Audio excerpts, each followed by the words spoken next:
Hello hi guys, good morning. ನಾನು ನಿಮ್ಮ ಪ್ರೀತಿಯ ಪ್ರಜ್ಜು. ಹೀಗೆ ಬೆಳಗ್ಗೆ ಎದ್ದು ಕಾಲೇಜ್ಗೆ ರೆಡಿಯಾಗಿ ಕಾಲೇಜ್ಗೆ ಹೋಗೋಣ ಅಂತ ಮಾಲೂರು ಬಸ್ ಸ್ಟ್ಯಾಂಡ್ ಬಂದೆ. ಹಾಗೆ ಬಸ್ ಸ್ಟ್ಯಾಂಡ್ ಬಂದಿದ್ದ ತಕ್ಷಣ ಬಸ್ ಇತ್ತು. ಬಸ್ಸಲ್ಲಿ ನೋಡಿದ್ರೆ ತುಂಬ ಜನ ಗೈಸ್, ನಿಂತ್ಕೊಳೋಕೆ ಕೂಡ ಜಾಗ ಇದ್ದಿಲ್ಲ.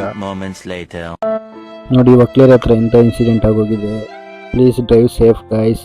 ಹಾಗೆ ಕೋಲಾರ್ ಬಂತು. ಕೋಲಾರಲ್ಲಿ ಕ್ಲಾಕ್ ಟವರ್ ಹತ್ರ ಇಳ್ಕೊಂಡು ಬಸ್ಸಿಗೆ ವೆಯ್ಟ್ ಮಾಡಿದೆ. ಸೊ ಬಸ್ ಸಿಕ್ಕೇ ಇಲ್ಲ. ಹಾಗೆ ಆಟೋ ಹತ್ಕೊಂಡು ಕಾಲೇಜ್ ಲೇಟ್ ಆಗೋಗುತ್ತೆ ಅಂತ ಬಂದರೆ, ಇವನು ಮಾಲೂರಲ್ಲಿ ವೆಯ್ಟ್ ಮಾಡ್ತೀನಿ ಅಂತ ಇದ್ದವನು ನೋಡಿದ್ರೆ ಡೈರೆಕ್ಟ್ ಬಂದು ಕಾಲೇಜ್ ಹತ್ರ ವೆಯ್ಟ್ ಮಾಡ್ತಾವನೆ. ಹಾಗೆ ಮಾತಾಡ್ತಾ ನಮ್ಮ ಅಕ್ಕ ಬಂದ್ಲು. ಅಕ್ಕ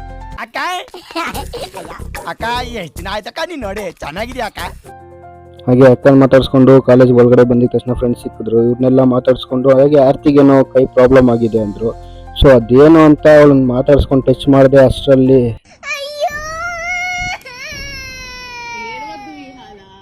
ಹಾಗೆ ಕ್ಲಾಸ್ ಸ್ಟಾರ್ಟ್ ಆಯಿತು. ಕ್ಲಾಸ್ ಮಾಡಬೇಕಾದ್ರೆ ಇವ್ನು ನೋಡಿ ಕ್ಲಾಸ್ ಬೋರ್ ಆಯ್ತು ಅಂತ ಕೆಳಗಡೆ ಕೂತ್ಕೊಂಡು ಏನು ಮಾಡ್ತಾನೆ.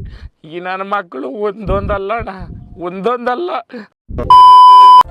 ಹಾಗೆ ಕಾಲೇಜ್ ಮುಗಿಸ್ಕೊಂಡು ಹೊಟ್ಟೆಗೆ ಸ್ವಲ್ಪ ಮೇವು ಹಾಕ್ಕೊಂಡು ಕೋಲಾರ ಬಸ್ ಸ್ಟ್ಯಾಂಡ್ ಬಂದ್ರಿ. ಅಲ್ಲಿಂದ ಬಸ್ ಹತ್ತಿ ನನ್ನ ಪಯಣನೇ ಮನೆ ಕಡೆಗೆ.